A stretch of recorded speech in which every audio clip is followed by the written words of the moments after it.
ಆತ್ಮೀಯ ವಿದ್ಯಾರ್ಥಿಗಳೇ, ಶೀಲಾ ಪಾಠಶಾಲೆ ಮತ್ತು ಪಾಕಶಾಲೆಗೆ ನಿಮಗೆ ಸ್ವಾಗತ.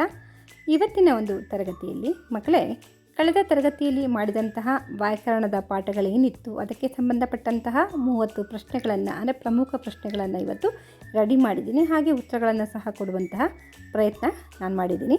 ಇದರ ಸದುಪಯೋಗವನ್ನು ಯಾರ್ಯಾರು ಕಾಂಪಿಟೇಟಿವ್ ಎಕ್ಸಾಮ್ಗೆ ರೆಡಿ ಆಗ್ತಾ ಇದ್ದೀರಾ, ಇದರ ಸದುಪಯೋಗವನ್ನು ಪಡಿಸ್ಕೊಳ್ಳಿ. ಖಂಡಿತ ನಿಮಗಿದು ಯೂಸ್ಫುಲ್ ಆಗುತ್ತೆ.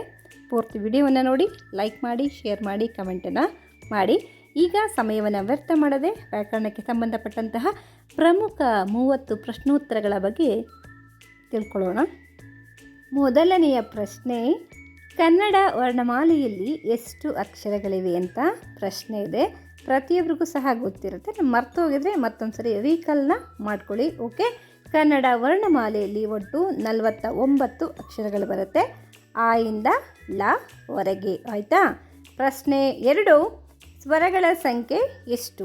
ಸ್ವರಗಳ ಸಂಖ್ಯೆ ಒಟ್ಟು 13 ಬರುತ್ತೆ, ಆ ಇಂದ ಔ ವರೆಗೆ. ಆಯಿತಾ? ನೆಕ್ಸ್ಟ್ 3ನೇ ಪ್ರಶ್ನೆಗೆ ಹೋಗೋಣ. 3ನೆಯ ಪ್ರಶ್ನೆ, ವ್ಯಂಜನಗಳ ಸಂಖ್ಯೆ ಎಷ್ಟು ಅಂತ ಇದೆ. ಇಲ್ಲಿ ಕನ್ನಡ ವರ್ಣಮಾಲೆಯಲ್ಲಿ ಸ್ವರಗಳ ಬಗ್ಗೆ ತಿಳ್ಕೊಂಡಾಯಿತು. ಈಗ ವ್ಯಂಜನಗಳಲ್ಲಿ ಬರುವಂತಹ ಸಂಖ್ಯೆ 34 ಅಲ್ಲಿ ವ್ಯಂಜನಾಕ್ಷರಗಳು ಬರುತ್ತೆ, ಕಾಯಿಂದ ಲ ವರೆಗೆ. ಅರ್ಥ ಆಯ್ತಾ ಮಕ್ಕಳೇ? ಪ್ರಶ್ನೆ 4, ಅಮ್ಮ ಎಂಬ ಪದ ಯಾವ ನಾಮಪದಕ್ಕೆ ಸೇರುತ್ತೆ ಅಂತ ಕೊಟ್ಟಿದ್ದಾರೆ. ಇದು ವ್ಯಕ್ತಿವಾಚಕ ನಾಮಪದಕ್ಕೆ ಬರುತ್ತೆ. ವಸ್ತುವಾಚಕ, ವ್ಯಕ್ತಿವಾಚಕ ಅಂತ ಹೇಳುವಾಗ ಇಲ್ಲಿ ವ್ಯಕ್ತಿವಾಚಕಕ್ಕೆ ಅಮ್ಮ ಅನ್ನುವಂತಹ ಪದ ಬರುತ್ತೆ. 5ನೆಯ ಪ್ರಶ್ನೆ, ನಾಮಪದ ಎಂದರೇನು? ಇಂಗ್ಲೀಷಲ್ಲಿ ಇದಕ್ಕೆ ನೌನ್ ಅಂತ ಹೇಳ್ತೀವಿ. ಉತ್ತರ ನೋಡ್ಕೊಳ್ಳಿ. ವ್ಯಕ್ತಿ, ವಸ್ತು, ಸ್ಥಳ, ಪ್ರಾಣಿ ಮುಂತಾದವುಗಳ ಹೆಸರನ್ನು ಸೂಚಿಸುವಂತಹ ಪದ, ಹೆಸರನ್ನು ತಿಳಿಸುವಂತಹ ಪದಗಳಿಗೆ ನಾಮಪದ ಅಂತ ಹೇಳ್ತೀವಿ. ನೇಮಿಂಗ್ ವರ್ಡ್ ಅಂತ ಹೇಳ್ತೀವಿ. ಪ್ಲೇಸ್ ಇರ್ಬೋದು, ಅನಿಮಲ್ ಇರ್ಬೋದು, ಥಿಂಗ್ಸ್ ಇರ್ಬೋದು, ಇನ್ನು ಮುಂತಾದವು. ಆಯಿತಾ? ಈಗ ಪ್ರಶ್ನೆ 6, ಸರ್ವನಾಮ ಎಂದರೇನು? ನಾಮಪದದ ಬದಲಿಗೆ ಬಳಸುವಂತಹ ಪದಗಳೇನಿದೆ ಅದನ್ನು ಸರ್ವನಾಮ ಅಂತ ಹೇಳ್ತೀವಿ. ಪ್ರೊನೌನ್ ಅಂತ ಹೇಳ್ತೀವಿ. ಇನ್ಸ್ಟೆಡ್ ಆಫ್ ನೌನ್ಗೆ ಪ್ರೊನೌನ್ ಅಂತ ಹೇಳ್ತೀವಿ. ಮುಂದಿನ ಪ್ರಶ್ನೆ, ಪ್ರಶ್ನೆ ಸಂಖ್ಯೆ 7, ಅವನು ಎಂಬ ಪದ ಯಾವುದಕ್ಕೆ ಉದಾಹರಣೆ ಆಗಿದೆ ಅಂತ ಪ್ರಶ್ನೆ ಇದೆ. ಉತ್ತರ ಸರ್ವನಾಮ. ಸರ್ವನಾಮಕ್ಕೆ ಉದಾಹರಣೆಗಳನ್ನು ನೋಡೋದಾದರೆ ಅವನು, ಇವನು, ಅದು, ಇದು, ನಾನು, ನೀನು ಅನ್ನೋದು ಇಲ್ಲಿ ಉದಾಹರಣೆಯಾಗಿ ಬರುತ್ತೆ. ಪ್ರಶ್ನೆ 8, ಕ್ರಿಯಾಪದ ಎಂದರೇನು ಅಂತ ಪ್ರಶ್ನೆ ಇದೆ. ಉತ್ತರ ಕೆಲಸ ಅಥವಾ ಕ್ರಿಯೆಯನ್ನು ಸೂಚಿಸುವಂತಹ ಪದಕ್ಕೆ ಕ್ರಿಯಾಪದ ಅಂತ ಹೇಳ್ತೀವಿ. ಆ್ಯಕ್ಷನ್ ವರ್ಡ್, ಯಾವುದಾದ್ರು ಕೆಲಸ ಅಲ್ಲಿ ನಡೆದಿರಬೇಕು. ತಿಂದನು, ಆಡಿದನು, ಹೇಳಿದನು ಎಲ್ಲ ಸಹ ಕ್ರಿಯಾಪದಕ್ಕೆ ಉದಾಹರಣೆಯಾಗಿ ಬರುತ್ತೆ. ಅರ್ಥ ಆಯ್ತಾ ಮಕ್ಕಳೇ? ಪ್ರಶ್ನೆ 9, ಓಡುತ್ತಾನೆ ಎಂಬ ಪದ ಯಾವುದಕ್ಕೆ ಉದಾಹರಣೆ? ಉತ್ತರ ಕ್ರಿಯಾಪದಕ್ಕೆ. ಓಡುತ್ತಾನೆ, ತಿನ್ನುತ್ತಾನೆ, ಹಾಡುತ್ತಾನೆ, ಹೇಳುತ್ತಾನೆ, ಕೇಳುತ್ತಾನೆ ಇವೆಲ್ಲ ಸಹ ಕ್ರಿಯಾಪದಕ್ಕೆ ಬರುವಂತಹ ಉದಾಹರಣೆ. ಆ್ಯಕ್ಷನ್ ವರ್ಡ್ ಅಂತ ಹೇಳಿದೆ. ಮುಂದಿನ ಪ್ರಶ್ನೆ 10, ವಿಶೇಷಣ ಎಂದರೇನು? ಉತ್ತರ ನಾಮಪದದ ಗುಣವನ್ನು ತಿಳಿಸುವಂತಹ ಪದಕ್ಕೆ ವಿಶೇಷಣ ಅಂತ ಹೇಳ್ತೀವಿ.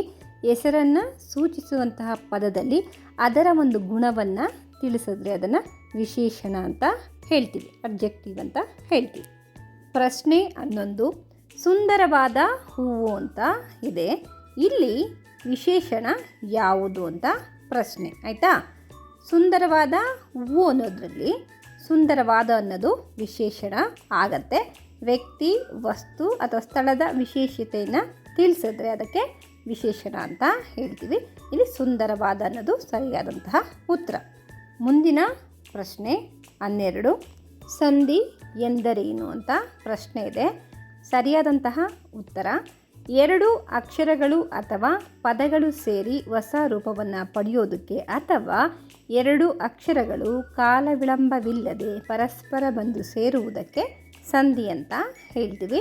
2 ಪದ ಅಥವಾ 2 ಅಕ್ಷರಗಳು ಬಂದು ಸೇರಬೇಕು, ಆಗ ಅದು ಸಂಧಿ ಕಾರ್ಯ ಆಗತ್ತೆ, ಸಂಧಿ ಪದ ಅಂತ ಹೇಳ್ತೀವಿ.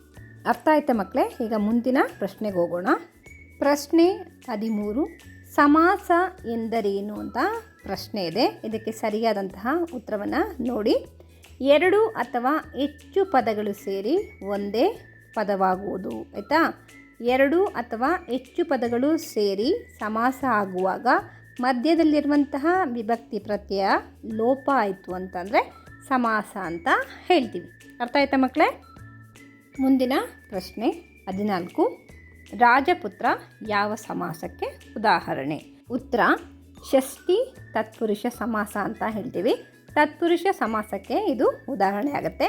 ರಾಜನ ಪ್ಲಸ್ ಪುತ್ರ ಅಂತ ಬಿಡಿಸಿ ಬರೆದಾಗ, ಅಂದರೆ ಪೂರ್ವ ಪದದಲ್ಲಿರುವಂತಹ ಕೊನೆಯ ಅಕ್ಷರ ವಿಭಕ್ತಿ ಪ್ರತ್ಯಯ ಏನಾಗುತ್ತೆ? ಲೋಪ ಆಗುತ್ತೆ. ಹಾಗಾಗಿ ಇದನ್ನು ಷಷ್ಠಿ ತತ್ಪುರುಷ ಸಮಾಸಕ್ಕೆ ಉದಾಹರಣೆ ಅಂತ ಹೇಳ್ತೀವಿ. ಮುಂದಿನ ಪ್ರಶ್ನೆ 15. ವಿಭಕ್ತಿ ಎಂದರೇನು?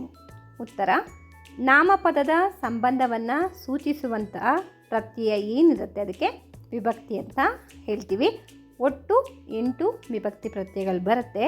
ಪ್ರಥಮ, ದ್ವಿತೀಯ, ತೃತೀಯ, ಚತುರ್ಥಿ, ಪಂಚಮಿ, ಷಷ್ಠಿ, ಸಪ್ತಮಿ, ಸಂಬೋಧನ ಅಂತ ಹೇಳ್ತೀವಿ. ಇಷ್ಟು ವಿಭಕ್ತಿ ಪ್ರತ್ಯಯಗಳು ಇದರಲ್ಲಿ ಬರುತ್ತೆ. ಅರ್ಥ ಆಯ್ತಾ ಮಕ್ಕಳೇ? ಮುಂದಿನ ಪ್ರಶ್ನೆಗೆ ಹೋಗೋಣ. ಪ್ರಶ್ನೆ ಸಂಖ್ಯೆ 16.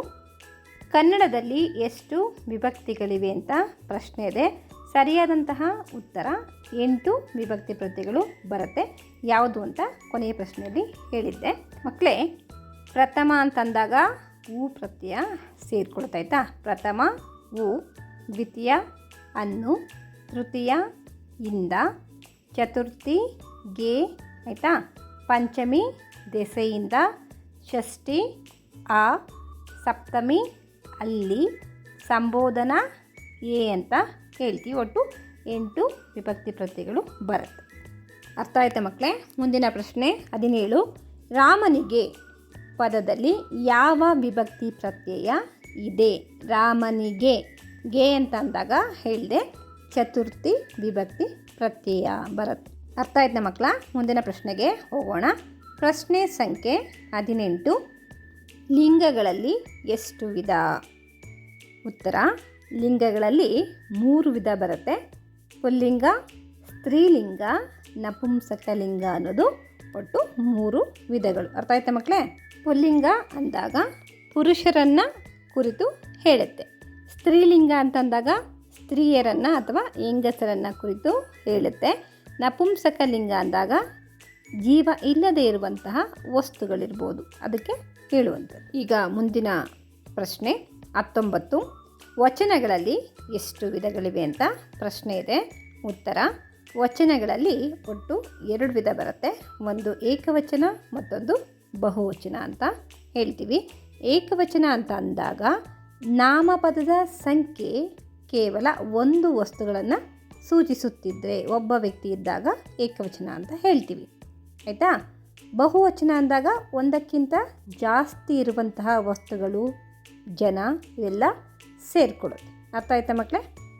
ಪ್ರಶ್ನೆ 20. ಮರಗಳು ಯಾವ ವಚನಕ್ಕೆ ಉದಾಹರಣೆ ಅಂತ ಕೊಟ್ಟಿದ್ದಾರೆ. ಇಲ್ಲಿ ಮರಗಳು ಗಳು ಅಂತ ಅಂದಾಗ ಅದು ಬಹುವಚನಕ್ಕೆ ಉದಾಹರಣೆಯಾಗಿ ಬರುತ್ತೆ. ನಾಮಪದದ ಸಂಖ್ಯೆ ಒಂದಕ್ಕಿಂತ ಜಾಸ್ತಿ ಅಂತ ನಿಮ್ಗೆ ಹೇಳಿದೆ. ಗಿಡಗಳು ಅಂತ ಆಗುತ್ತೆ, ಮರಗಳು ಅಂತ ಆಗುತ್ತೆ. ಪುಸ್ತಕ ಇದ್ದಾಗ ಪುಸ್ತಕಗಳು ಅಂತ ಆಗುತ್ತೆ. ಗಳು, ಅಂದಿರು, ರು ಅನ್ನುವಂತಹ ಪ್ರತ್ಯಯಗಳು ಸೇರಿಕೊಂಡಾಗ ಏನಾಗುತ್ತೆ? ಬಹುವಚನ ರೂಪ ಅಂತ ಹೇಳ್ತೀವಿ. ಇದು ವಚನಗಳು ಕೊಟ್ಟಾಗ ನೀವು ಅರ್ಥ ಮಾಡಿಕೊಂಡು ಉತ್ತರವನ್ನು ಬರೀರಿ. ಮುಂದಿನ ಪ್ರಶ್ನೆ 21.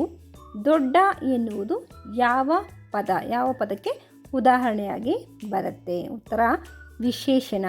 ಚಿಕ್ಕದು, ದೊಡ್ಡದು ಅಂತ ಎಲ್ಲ ಕೊಟ್ಟಾಗ ಅದು ಬಹಳ ಬೇಗ ನೀವು ಅರ್ಥ ಮಾಡ್ಕೊಳ್ಬೇಕು. ಇದು ವಿಶೇಷಣಕ್ಕೆ ಸಂಬಂಧಪಟ್ಟಂತಹ ಒಂದು ಪದ ಅಂತ. ಅರ್ಥ ಆಯ್ತಾ? ಮುಂದಿನ ಪ್ರಶ್ನೆ 22. ನಾವು ಯಾವ ಸರ್ವನಾಮಕ್ಕೆ ಉದಾಹರಣೆ ಅಂತ ಕೊಟ್ಟಿದ್ದಾರೆ. ಸರ್ವನಾಮದಲ್ಲಿ 3 ವಿಧಗಳು ಬರುತ್ತೆ. ಪುರುಷಾರ್ಥಕ ಸರ್ವನಾಮ, ಆಯಿತಾ? ಅದರಲ್ಲಿ ಉತ್ತಮ ಪುರುಷ ಸರ್ವನಾಮ, ಮಧ್ಯಮ ಪುರುಷ ಸರ್ವನಾಮ ಮತ್ತು ಪ್ರಥಮ ಪುರುಷ ಸರ್ವನಾಮ ಅನ್ನೋದು ಇಲ್ಲಿ ಬರುತ್ತೆ.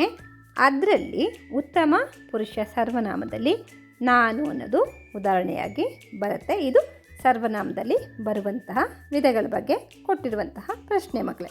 ಅರ್ಥ ಆಯ್ತಾ? ಮುಂದಿನ ಪ್ರಶ್ನೆಗೆ ಹೋಗೋಣ. ಪ್ರಶ್ನೆ 23. ಕನ್ನಡದ ಮೊದಲ ವ್ಯಾಕರಣ ಗ್ರಂಥ ಯಾವುದು ಅನ್ನೋದು ಪ್ರಶ್ನೆ. ಇದಕ್ಕೆ ಸರಿಯಾದಂತಹ ಉತ್ತರ ಕವಿರಾಜ ಮಾರ್ಗ. ಇದು ಒಂದು ವ್ಯಾಕರಣ ಗ್ರಂಥ. ಆಯಿತಾ?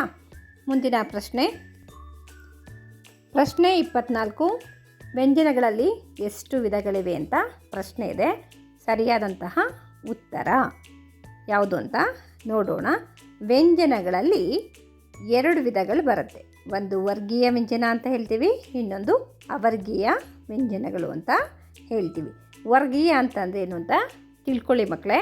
ವರ್ಗ ಮಾಡಲು ಸಾಧ್ಯವಿರುವಂತಹ ಅಕ್ಷರಗಳನ್ನು ಅಥವಾ ವ್ಯಂಜನಾಕ್ಷರಗಳನ್ನು ನಾವು ವರ್ಗೀಯ ವ್ಯಂಜನ ಅಂತ ಹೇಳ್ತೀವಿ. ಅವರ್ಗೀಯ ವ್ಯಂಜನ ಅಂತಂದರೆ ವರ್ಗ ಮಾಡೋದಕ್ಕಾಗೋದಿಲ್ಲ, ಯಾಕೆಂದರೆ ಕೇವಲ 9 ವ್ಯಂಜನಾಕ್ಷರಗಳಲ್ಲಿದೆ, ಯಾ ಇಂದ ಲಾವರೆಗೆ. ಅದನ್ನು ವರ್ಗ ಮಾಡೋಕ್ಕಾಗೋದಿಲ್ಲ, ಹಾಗಾಗಿ ಅದನ್ನು ಅವರ್ಗೀಯ ವ್ಯಂಜನ ಅಂತ ಹೇಳ್ತೀವಿ. ಅರ್ಥ ಆಯ್ತಾ ಮಕ್ಕಳೇ? ಮುಂದಿನ ಪ್ರಶ್ನೆ 25. ಸ್ವತಂತ್ರವಾಗಿ ಉಚ್ಚರಿಸುವ ಅಕ್ಷರಗಳಿಗೆ ಏನೆಂದು ಕರೆಯುತ್ತೇವೆ? ಬಹಳ ಸುಲಭವಾದಂತಹ ಪ್ರಶ್ನೆ. ಸರಿಯಾದಂತಹ ಉತ್ತರ ಸ್ವರಗಳು ಅಂತ ಹೇಳ್ತೀವಿ. ಪ್ರಶ್ನೆ 26. ಮೂಗಿನ ಸಹಾಯದಿಂದ ಉಚ್ಚರಿಸುವ ಅಕ್ಷರಗಳಿಗೆ ಏನೆಂದು ಕರೆಯುತ್ತೇವೆ? ಅಂದರೆ ವರ್ಗದ ಕೊನೆಯ 5 ಅಕ್ಷರಗಳು ಏನು ಬರುತ್ತೆ ಅದನ್ನು ಮೂಗಿನ ಸಹಾಯದಿಂದ ಉಚ್ಚಾರಣೆಯನ್ನು ಮಾಡ್ತೀವಿ. ಹಾಗಾಗಿ ಇದನ್ನು ಅನುನಾಸಿಕ ಅಂತ ಹೇಳ್ತೀವಿ. ನಾಸಿಕ ಅಂದರೆ ಮೂಗು. ಮೂಗಿನ ಸಹಾಯದಿಂದ ಅಕ್ಷರಗಳನ್ನು ಉಚ್ಚಾರಣೆಯನ್ನು ಮಾಡಿದರೆ ಅದನ್ನು ಅನುನಾಸಿಕ ಅಂತ ಹೇಳ್ತೀವಿ. 27ನೇ ಪ್ರಶ್ನೆ. ವರ್ಗೀಯ ವ್ಯಂಜನದಲ್ಲಿ ಇರುವ ಅಕ್ಷರಗಳ ಸಂಖ್ಯೆ ಎಷ್ಟು ಅಂತ ಪ್ರಶ್ನೆ ಇದೆ. ಸರಿಯಾದಂತಹ ಉತ್ತರ 25. ಅಂತಂದರೆ ವರ್ಗ ಮಾಡುವಂತಹ ಅಕ್ಷರಗಳೇನಿದೆ ಅದನ್ನು ವರ್ಗೀಯ ವ್ಯಂಜನ ಅಂತ ಹೇಳ್ತೀವಿ. ಕಾಟು ಮಾವರ್ಗೆ. ಆಯಿತಾ? 25 ಅಕ್ಷರಗಳಲ್ಲಿ ಬರುತ್ತೆ. 28ನೇ ಪ್ರಶ್ನೆ. ಯೋಗವಾಹಗಳ ಸಂಖ್ಯೆ ಎಷ್ಟು ಅಂತ ಇದೆ. ಯೋಗವಾಹಗಳ ಸಂಖ್ಯೆ 2 ಮಾತ್ರ ಇರುವಂಥದ್ದು. ಒಂದು ಬಿಂದು ಅಂತ ಹೇಳ್ತೀವಿ, ಇನ್ನೊಂದು ವಿಸರ್ಗ ಅಂತ ಹೇಳ್ತೀವಿ. ಒಂದು ಬಿಂದು ಅಂತಂದರೆ 1 0 ಇರುತ್ತೆ. ವಿಸರ್ಗ ಅಂತಂದರೆ 2 0ಗಳು ಬರುತ್ತೆ. ಮೇಲೆ ಮತ್ತು ಕೆಳಗೆ 2 0ಗಳು ಬರುತ್ತೆ. ಅರ್ಥ ಆಯ್ತಾ ಮಕ್ಕಳೇ? ಬಹಳ ಸುಲಭವಾಗಿ ಸರಳವಾಗಿ ನಿಮಗೆ ಪ್ರಶ್ನೆ ಜೊತೆಗೆ ವಿವರಣೆಯನ್ನು ಸಹ ನಾನು ಹೇಳ್ತಾ ಹೋಗ್ತಾ ಇದ್ದೀನಿ. ಏಕೆಂದರೆ ಚೆನ್ನಾಗಿ ಅರ್ಥ ಮಾಡಿಕೊಂಡ್ರೆ ಯಾವುದೇ ಪರೀಕ್ಷೆಯಲ್ಲೂ ಸಹ ನೀವು ಬಹಳ ಸುಲಭವಾಗಿ ಪ್ರಶ್ನೆಗೆ ಉತ್ತರವನ್ನು ಬರೀಬೋದು. ಹಾಗಾಗಿ ಮುಂದಿನ ಪ್ರಶ್ನೆ 29. ಸ್ವರಗಳಲ್ಲಿ ಎಷ್ಟು ವಿಧ ಅಂತ ಪ್ರಶ್ನೆ ಇದೆ. ಉತ್ತರ ಸ್ವರಗಳಲ್ಲಿ ಒಟ್ಟು 3 ವಿಧ ಬರುತ್ತೆ. ಒಂದು ಹ್ರಸ್ವ ಸ್ವರ, ಇನ್ನೊಂದು ದೀರ್ಘ ಸ್ವರ, ಮೂರನೇದು ಪ್ಲುತ ಸ್ವರ ಅಂತ ಹೇಳ್ತೀವಿ. ಹ್ರಸ್ವ ಸ್ವರ ಅಂತ ಅಂದಾಗ ಕಡಿಮೆ ಉಸಿರಿನ ಸಹಾಯದಿಂದ ಉಚ್ಚಾರಣೆ ಮಾಡ್ತೀವಿ, ಅ ಇ ಅನ್ನುವಂತಹ ಅಕ್ಷರಗಳು. ಆಯಿತಾ? ದೀರ್ಘ ಸ್ವರಗಳನ್ನು ಸ್ವಲ್ಪ ಹೆಚ್ಚು ಉಸಿರನ್ನು ಕೊಟ್ಟು ಉಚ್ಚಾರಣೆಯನ್ನು ಮಾಡ್ತೀವಿ. ಆ ಈ ಅಂತ ಹೇಳುವಾಗ ಅಕ್ಷರಗಳಿಗೆ ಸಮಯ ಜಾಸ್ತಿ ತಗೊಳ್ತೀವಿ, ಹಾಗಾಗಿ ದೀರ್ಘ ಸ್ವರ ಅಂತ ಹೇಳ್ತೀವಿ.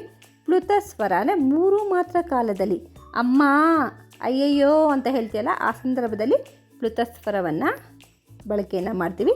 ಎಸ್ ಚಿಹ್ನೆಯಿಂದ ಪ್ಲುತ ಸ್ವರವನ್ನು ಗುರುತಿಸ್ತೇವೆ. ಆಯಿತಾ? ವ್ಯಾಕರಣಕ್ಕೆ ಸಂಬಂಧಪಟ್ಟಂತಹ 30 ಪ್ರಶ್ನೆಗಳಲ್ಲಿ ಕೊನೆಯ ಪ್ರಶ್ನೆ ಅವರ್ಗೀಯ ವ್ಯಂಜನಗಳ ಸಂಖ್ಯೆ ಎಷ್ಟು ಅಂತ ಇದೆ. ಉತ್ತರ 9 ಅವರ್ಗೀಯ ವ್ಯಂಜನಾಕ್ಷರಗಳು ಬರುತ್ತೆ. ಯಾ ಇಂದ ಲಾವರೆಗೆ ಅಂತ ನಿಮಗೆ ಹೇಳಿದೆ. ಇಷ್ಟು ಪ್ರಶ್ನೆಗಳನ್ನು ನಿಮಗೆ ತಿಳಿಸುವಂತಹ ಪ್ರಯತ್ನ ಇವತ್ತು ನಾನು ನಿಮಗೆ ಮಾಡಿದ್ದೀನಿ. ತುಂಬ ಉಪಯುಕ್ತವಾದಂತಹ ಮಾಹಿತಿ ನಾನು ನಿಮಗೆ ಇವತ್ತು ತಿಳಿಸ್ತಾ ಹೋಗಿರುವಂತಹ ಮಾಹಿತಿ ಖಂಡಿತ ನಿಮಗೆ ಇಷ್ಟ ಆಗಿದೆ ಅಂತ ತಿಳ್ಕೊಳ್ತೀನಿ. ನಿಮ್ಮ ಸ್ನೇಹಿತರಿಗೆ ಆದಷ್ಟು ವಿಡಿಯೋವನ್ನು ಶೇರ್ ಮಾಡಿ, ಅವ್ರಿಗೂ ಸಹ ಸಹಾಯಕ್ಕೆ ಬರುತ್ತೆ. ಮತ್ತಷ್ಟು ಹೊಸ ವಿಚಾರಗಳನ್ನು ನಾನು ನಿಮಗೆ ತಿಳಿಸ್ತಾ ಹೋಗ್ತೀನಿ. ನಮ್ಮ ಪೇಜ್ನ ಫಾಲೋ ಮಾಡಿ, ಲೈಕ್ ಮಾಡಿ, ಶೇರ್ ಮಾಡಿ, ಕಮೆಂಟನ್ನು ಮಾಡಿ. Thank you for watching.